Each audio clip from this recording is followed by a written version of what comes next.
Okay, shocker. Airplanes don't take off with the wind, but actually against it. I'd think that if you take off with the wind, it pushes you forwards and helps you fly faster, but this is wrong. So I did some digging for us. We should think of an airplane as a kind of kite. To make a kite fly, you launch it against the wind, and so it flies.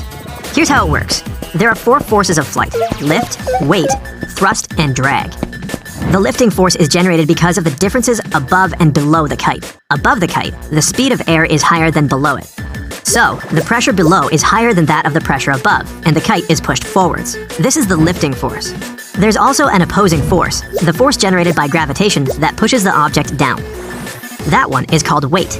The thrust is the force that pushes the object forward. In the case of a kite, it's generated by the string, the wind, and the forward motion you're making. In the case of an airplane, the thrust force is generated by the engines. Finally, drag is the opposing force of thrust. So, to launch a kite into the air, the lifting force must be greater than that of the force of weight. Then, to stay in the air, all 4 must stay in balance. Lift must be equal to weight, thrust must be equal to drag. The moment the plane takes off, going against the wind helps to generate the needed lifting force faster. Yes, going against the wind does decrease the ground speed of an aircraft, but that's not the speed we need. An airplane flies due to the speed of air flowing over the wings. This airflow isn't generated by the plane's engines, but by the wind. And the higher the airflow, the higher the lift. Going against the wind increases the flow of air over the aircraft's wings, giving it an additional lift and allowing it to achieve a higher altitude in less time, because it takes off at a greater angle. The same works for landing. Landing against the wind lets a pilot to descend at a shorter distance in a shorter time. The airflow and the lifting force are the things that are responsible for turbulence. The direction and speed of the wind, and therefore the airflow, isn't constant over time. Sometimes it changes pretty quickly, like 100 times per second. So one moment there's more lift, and the other moment there's less lift, and then the plane is shaking. This is called the turbulence zone. It's not dangerous at all. It just means that you fly through the zone of a highly constant wind, and that's all. So if a pilot is given the option of how to take off, they'd pick to take off into the wind. It's not always the case, and it's not a problem taking off with the wind, but going into it helps a lot. Many airports are designed so that most runways are taking the direction opposing the most typical wind direction of the area. Also, taking off and landing are the most dangerous stages of any flight. That's because the pilot has less time and space to react to any occurring problems. In the air, even if both engines stopped working, a plane won't just start falling.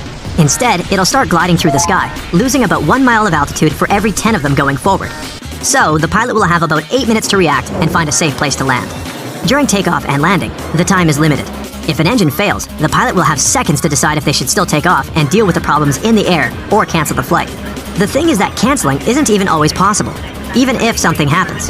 If the plane has already reached a speed of 100 miles per hour, it can't possibly be stopped before the runway ends. Physics. And getting out of the runway isn't good. Flying is costly, so not only the passengers, but the airline as well wants to make the flight as fast and short as possible. So there's no surprise here, there's always the most efficient way to go from point A to point B. And the shortest way is, of course, a straight line. Now, look at some aircraft routes. These don't exactly look straight, but don't let this trick you. We have to keep in mind that the Earth isn't flat like we see on a map. It's a sphere. So these lines only appear like arcs when we project them on a map. In reality, they're pretty much straight. If there's an efficient way, this means that every airline and every plane wants to fly this way. But there are hundreds of planes going from North America to Europe every day, and many go at the same time. Turns out, the air highway is pretty busy. So how come the planes never collide? That's because before a flight starts, the crew make a strict flight plan that is uploaded to the aircraft's computer, and that pilot will have to follow. To be completely honest, there are several of them, just to have options if something goes wrong. What helps to avoid any colliding is that the airspace is three-dimensional, and the planes don't only fly in several lines as cars, but also at different altitudes.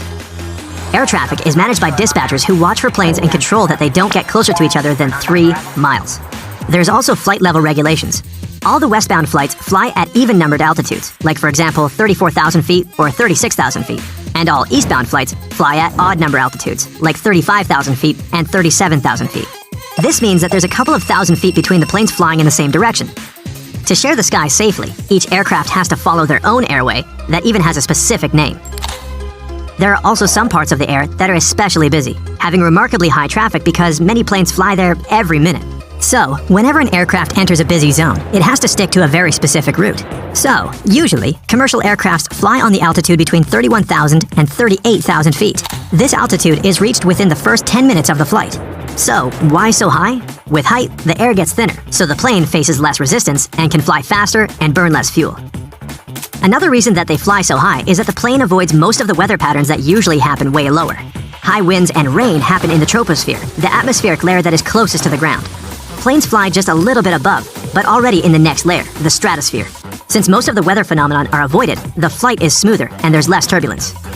But then, why don't they fly even higher? Remember the force of weight that pushes the object down. An aircraft is very heavy, and the more you weigh, the harder it is to get higher, because the force is stronger. To push it even higher, more fuel will be needed, and that's inefficient. Also, the oxygen becomes too sparse to fuel the engines, so the planes usually fly the most efficient way. High enough to avoid the weather patterns, but not much higher so that they don't spend too much fuel. If you've ever flown, you've probably noticed those little holes on the windows. An airplane window has 3 panes of plexiglass. That tiny hole is only in the one that's in the middle. It exists to regulate the huge pressure difference inside and outside the cabin. This way, the outer plane can handle the load. If the outer pane breaks, the middle one will keep the window intact. Also, that hole also keeps the windows from fogging up. Have you noticed that whenever you enter the plane, you enter it from the left side? It's not random. Firstly, the captain usually sits on the left side of the airplane cabin, so it's easier for the captain to align the plane with the terminal jet bridge from that side. Also, the aircraft is fueled and loaded with the baggage on the right side. With passengers loading the plane from the left side, the crew can do their job undisturbed.